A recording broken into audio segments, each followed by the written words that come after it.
अस्सलाम वालेकुम dear students, welcome to learning with Mutahir. आज जो हम डिस्कस करने जा रहे हैं जी फाइनेंशियल अकाउंटिंग 1 MGT 101, उसकी assignment number 1 fall 2023। Due date इसकी जी 15 नवंबर है। 10 मार्क्स की ये असाइनमेंट है। सबसे पहले क्वेश्चन को देखते हैं, साथ साथ उसको 1 बाय 1 सॉल्व करते जाते हैं।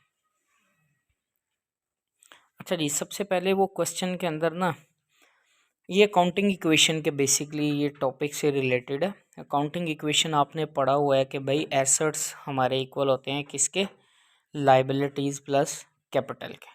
ठीक है, अब कैपिटल के अंदर आपके पास प्रॉफिट या लॉस का बैलेंस भी आ जाता है। जितने भी आपके पास बिजनेस को जो फंड प्रोवाइड करने वाले होते हैं वो होते हैं सोर्सेस, और जिनको इस्तेमाल करके बिजनेस ने प्रॉफिट जनरेट करना है वो हमारे क्या हैं, एसेट्स हैं, रिसोर्सेस। ठीक है, अब सबसे पहले 1 जुलाई 2023 को जो आपके पास जो एसेट्स, लाइबिलिटीज़ और कैपिटल के बैलेंस है वो उसने क्वेश्चन में बता दिए। कैश का बैलेंस 1 लाख है, अकाउंट रिसीवेबल एसेट है वो 2 लाख है, फिर इन्वेंट्री जो आपके पास स्टॉक है वो है आपके पास 4 लाख, फर्नीचर का बैलेंस आपके पास है जी 8 लाख, और जो ओनर की तरफ से इन्वेस्टमेंट है वो आपके पास है जी 13 लाख, और जो अकाउंट्स पेएबल क्रेडिटर्स का बैलेंस है 1,50,000, और बिल्स पेएबल का बैलेंस आपके पास कितना है जी 50,000। अब नेक्स्ट डेट को उसने क्या कहा है कि जी उसने परचेज किए हैं goods from XYZ trader amounting 10,000 on cash basis. किस पे चीज़ें परचेज की हैं जी, कैश पे।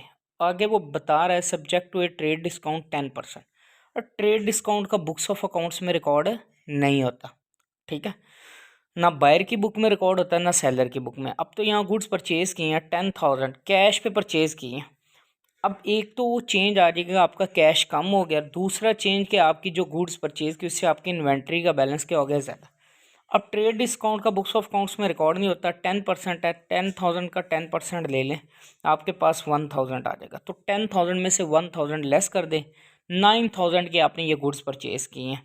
तो आपका कैश कितना पे हुआ, 9,000, और आपका जो इन्वेंट्री का बैलेंस इंक्रीज होगा वो 9,000 के साथ इंक्रीज हो जाएगा। इस सब्जेक्ट में किसी बच्चे को कोई प्रॉब्लम है, कुछ समझ नहीं आ रहा, या कोई और अकाउंट्स, फाइनेंस, MGT के कोई भी सब्जेक्ट्स हैं उनमें प्रॉब्लम हो रही है, तो आप मेरे व्हाट्सएप वाले नंबर पे कांटेक्ट कर लें। सारे सब्जेक्ट्स के शॉर्ट लेक्चर्स आपको मिल जाएंगे। इसके अलावा असाइनमेंट्स GDB में या क्विज़ में या प्रोजेक्ट रिपोर्ट बनाने में किसी बच्चे को प्रॉब्लम आ रही है तो वो भी डिस्कस कर सकते हैं। लेकिन ये सारी एक्टिविटीज़ पेड हैं, सिर्फ पेड स्टूडेंट कॉन्टेक्ट करें। अच्छा जी, नेक्स्ट देखें, वो goods costing ₹20,000 were sold 25,000 to LMS and sons on credit basis. अब वो कह रहे जी गुड्स उसने सेल किए हैं 20,000 के, ओ सॉरी, गुड्स कॉस्टिंग 20,000, सेल उसने 25,000 का किया। गुड्स की कॉस्ट है वो कितनी 20, लेकिन उसको सेल कितने का कर दिया 25,000, तो 5,000 का प्रॉफिट हो गया। गुड्स की वैल्यू कितने के साथ डिक्रीज होगी, इन्वेंट्री कितने के साथ डिक्रीज होगी 20,000, लेकिन क्रेडिट पे सेल्स किया तो काउंट रिसीवेबल आपके पास आ जाएंगे 25,000। तो 25,000 काउंट रिसीवेबल एसेट हो गया, इन्वेंट्री आपके साथ डिक्रीज होगी 20,000, और 5,000 का आपका प्रॉफिट हो गया। ठीक है, नेक्स्ट वो कह रहे जी defective goods costing 50,000 were sold ₹30,000। Goods की कॉस्ट 50,000 तो उसको सेल उसने किया 30,000 में। तो LMS sends on cash basis, cash basis पे चीज़ें सेल की, तो कैश कितना रिसीव हुआ 30,000। गुड्स की कॉस्ट कितनी थी 50,000, तो इन्वेंट्री डिक्रीज होगी 50,000 के साथ। कैश कितना रिसीव हुआ 30,000, 20,000 का क्या हो गया, लॉस हो गया, तो वो आप लॉस रिकॉर्ड कर लें। नेक्स्ट आपके पास क्या कह रहा है, purchase goods from XYZ trader amount ₹10,000 on credit पर। वो कह रहा है जी XYZ से गुड्स परचेज किए हैं क्रेडिट पे। तो जब गुड्स परचेज किया आपका इन्वेंट्री का बैलेंस इंक्रीज हो जाएगा 10,000 के साथ। क्रेडिट पे चीज़ें परचेज किया ना, उसको पे करना है, तो बेटा क्रेडिटर्स हमारे अकाउंट्स पेएबल होते हैं, वो लाइबिलिटीज़ में हम लिख लेंगे। ठीक है, नेक्स्ट वो क्या कह रहा है, purchase furniture 70,000 by paying 25,000 in cash. उसने फर्नीचर परचेज किया 70,000 का, तो फर्नीचर वाला एसेट डिक्रीज हुआ कितने के साथ, 70,000 के साथ।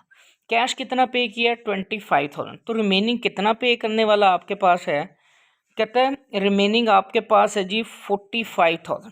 तो 45,000 का आपने प्रॉमिस कर लिया कि इन फ्यूचर उसको पे करेंगे, तो वो बिल्स पेएबल में ऐड हो जाएगा। ठीक है जी। अच्छा जी, नेक्स्ट वो कह रहा है goods costing ₹2 lakh were sold to ₹2 lakh. 2 lakh की गुड्स की कॉस्ट थी, उसको सेल भी 2 लाख के किया to JKL brothers on settlement term 5, 10 and 30 to increase the sale volume. 5, 10 and 30 का मतलब है कि अगर वो विद इन 10 डेज पे कर दे तो उसको 5% डिस्काउंट देंगे, अदरवाइज 30 डेज के अंदर पेमेंट करनी ही करनी है। अब इसके अंदर नो दिस टाइम के कोई चेंज नहीं आएगा। क्यों? क्योंकि अभी तो जस्ट सेल्स कर रहा है तो उसका रिकॉर्ड कर रहे हैं, क्रेडिट पे सेल्स कर रहा है। ठीक है। अब गुड्स की कॉस्ट कितनी है? 2 लाख, तो इन्वेंट्री डिक्रीज होगी 2 लाख के साथ, और 2 लाख आपने कैश रिसीव नहीं किया, क्रेडिट पे सेल्स किया ना, देन ही आप उसको डिस्काउंट ऑफर कर रहे हो ना। तो 2 लाख आप अकाउंट रिसीवेबल में लिख लो। अच्छा जी, अब ये जो चीज़ें आपने सेल्स की थी यहाँ पे, ये जुलाई की 20 को ही ये चीज़ें सेल हुई थी। कितने की सेल हुई थी जी? 2 लाख की। और उसने ये पेमेंट कब उसने कर दी? कहता है जुलाई 28 Jekyll brother settled his account. अब 28 को, 20 से 28 विद इन 10 डेज पेमेंट होगी ना, तो इसका मतलब उसको 5% डिस्काउंट मिलेगा। 2 लाख का 5% डिस्काउंट ले लें, वो आपके पास 10,000 है। इसका मतलब आपको उससे अब कैश कितना रिसीव होना है? 10,000 कम रिसीव होना है। तो 2 लाख में से 10,000 माइनस कर दें तो आपको कैश रिसीव हुआ 1,90,000। ठीक है। अकाउंट रिसीवेबल जो आपने उससे पैसे रिसीव करने थे वो 2 लाख से ही राइट ऑफ हो जाएंगे, क्योंकि 10% 10 डेज के अंदर उसने पेमेंट कर दिया, तो 5% आपने उसको डिस्काउंट दे दिया, वो आप प्रॉफिट या लॉस में एज एक्सपेंस रिकॉर्ड कर लेंगे डिस्काउंट। ठीक है जी। फिर उसके बाद नेक्स्ट वो कह रहा है जी कि सैलरीज पे किया 1,50,000। तो जब सैलरी पे किया कैश आपका कम हो जाएगा, और एक्सपेंसेस प्रॉफिट लॉस वो आप इधर लिख लें, लॉस में माइनस कर दें। अब ये सारा क्वेश्चन आपका कंप्लीट हो गया। किसी बच्चे को इस असाइनमेंट का सलूशन चाहिए तो मेरे व्हाट्सअप वाले नंबर पे कांटेक्ट कर लें। ठीक है। लेकिन वही स्टूडेंट काइंडली कांटेक्ट करें जो पेड एक्टिविटीज़ करवाना चाह रहे हैं। इसके अलावा पूरे सेमेस्टर के अंदर जितनी भी असाइनमेंट क्विज जीडीपी आ रहे होते हैं, जो जॉब होल्डर स्टूडेंट होते हैं वो नहीं कर पा रहे होते हैं, उनके लिए कंप्लीट एलएमएस भी हैंडल हो जाएगा। प्रोजेक्ट इंटर्नशिप रिपोर्ट के हवाले से किसी बच्चे को कोई प्रॉब्लम आ रही है तो वो भी डिस्कस कर सकते हैं। इसके अलावा फिन के जितने सब्जेक्ट्स हैं, MGMT के, BN के, HRM, CS, math, English, eco के जितने सब्जेक्ट्स हैं, उनकी कोई असाइनमेंट्स, क्विज़, GDB, तो आप मेरे व्हाट्सअप वाले नंबर पे कांटेक्ट कर लें 033453711245। चैनल के साथ जुड़े रहिए। इंशाल्लाह नेक्स्ट वीडियो में मिलते हैं। अल्लाह हाफ़िज़।